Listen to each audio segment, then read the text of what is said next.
you're here today to talk a little bit about erosion. Of course, that's been a big topic, and it always is a continuing topic all across Cape Cod, is looking at that changing shoreline. And a report was recently issued, or we're in a public comment period for this report, a meeting held this week at Town Hall about that. So can you tell me a little bit about the report, what you know, and maybe how that applies to us here in the town of Barnstable? Well, the report was put together by the state, by a commission, and they're in the outreach period of it. So they're doing these presentations. As you say, they did one at the town hall last night. It was pretty well attended. It was for the Cape and Island contingency, and it's in the public comment period. So there was a bunch of different people there listening to this report, including town managers and land managers, as well as just homeowners, right? Because it kind of affects everybody. Absolutely. It's a very interesting report. You don't have to plow through the whole thing. You can just do the executive summary. And so basically, they had a number of tasks that they needed to they set forth to address, including trying to wrap their arms around what's going on, what is going to happen in the next 10 years, and how can we mitigate that? How can we as a community become more resilient?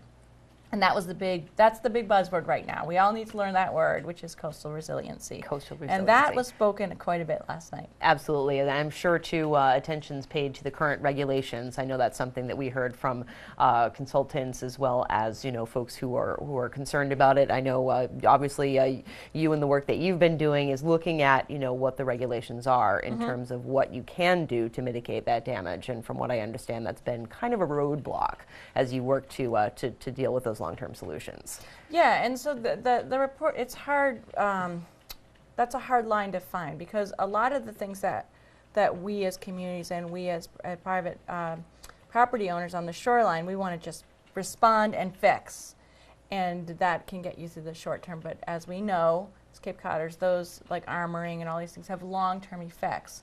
So at the same time, we as communities need to respond, and that's why I think that's the knife edge that this report is trying to travel on, is educating people, trying to make the right decisions happen, and then also what I'm interested in is creating a place to go for those of us who want to do the right thing, and making it easier and perhaps even funded to do things like retreat or other acceptable activities to make our coastline more resilient. And Sandy Neck, Sandy Neck is like the classic problem, which is that right now particularly, we have heavy rates of erosion. We don't know if that's the new norm or if we're just in a bad trend. Nevertheless, we all know Sandy Neck's parking lot is constantly in jeopardy. And what do you do about it? Right. That's the nuts and bolts of the question. What do you do about it? And the regulations do not give us many choices.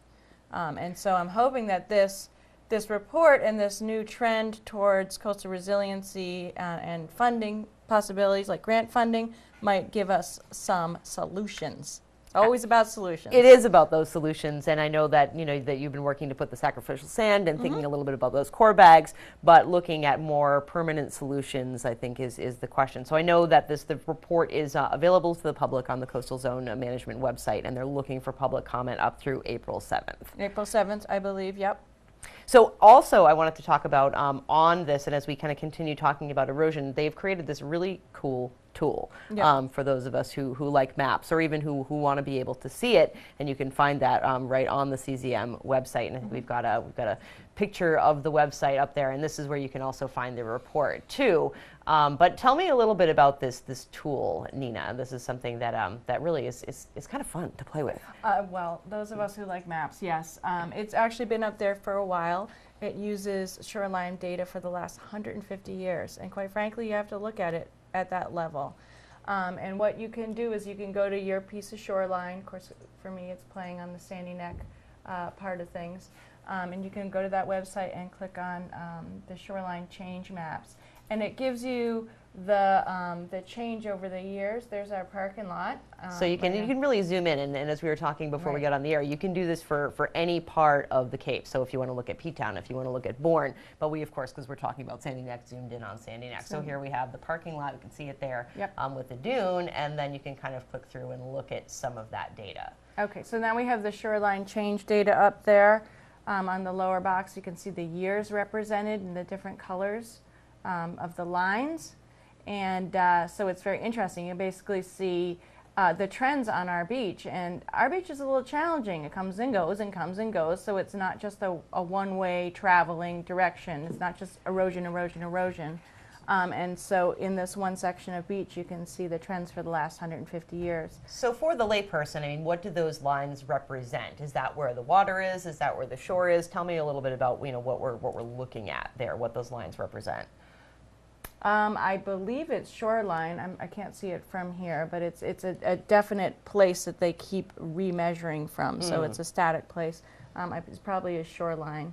And then and the change of that over the years, and you can see it like swoops in right by that lot. Yeah, that's kind of a bummer. That's one of the things. That's an example of how you can have a trend on a couple of miles of beach, but then in like a very site-specific spot, you can have another trend.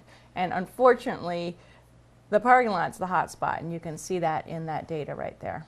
So what's the you know, kind of I mean, it's cool to look at and it's interesting to see that data, but for, you know, for people like yourself or even people who are a little curious to learn a little bit more, you know, what are the benefits of having something like this? Well, part of what the report did was it's tried to quantify some of this data and look at long-term what's been going on, more short-term. So they looked at the last 30 years. What's going on? Those are kind of two different questions, particularly with climate change and sea level rise. And then they use that data to project what is going to happen. Now, part of the recommendations is that they need to do more of this. They need to know more. This was a start. First, I'd like to point out that this data only goes to 2009, and we all know it's been a lot worse since 2009. Yes, it has. So it's that was some of the comments last night. It's kind of hard to look at some of their projections since they don't have the last 5 years. And so I think that that's part of their goal is to try to come more up to date and then more specific, like where's the sand moving, where's the accretion, where's the erosion. So that's a big part of the recommendations. But trends on our beach are really important. And everybody's beach. They should, you know, you need to understand what's going on before you can understand how to mitigate the situation. Absolutely, and you know, if we can look into the future, you know, what do we see happening at Sandy Neck over the next 20 years? Yeah, crystal ball time. Oh, crystal ball. Very, very difficult question for any shoreline area. But Sandy Neck, when you look at the data that they've provided, is very noisy data, and so there's this huge variability. Part of, you know, a lot of scientific jargon, but the standard deviation is such that it's a range. So I can't ascertain from that information what kind of trend we're on right now. I think I'm going to wait for this next step in this commission's report and try and wait for a little more specific data and a little more up-to-date data before I can look in a crystal ball. But I will tell you this. We are eroding. Yes. At what rate is the question, but we have to respond. We know that we're getting into critical time here. Indeed. So you mentioned next steps and strategies. Can we talk a little bit about that? What is that next step that we're looking towards, and perhaps some strategies that might be explored? So for Sandy Neck, as you know, we've been doing due nourishment, so basically sacrificial sand, knowing perfectly well that the sand that we're putting on there is gonna leave. Right. And it's expensive. It's very expensive, very hard to do. And that's not the solution. So right now we've hired a consultant, and we're looking at different solutions from some of the few engineered structures that they will allow at Sandy Neck, which are all soft structures. That's one possibility. Another possibility is to just go right to relocating the parking lot, pushing it back.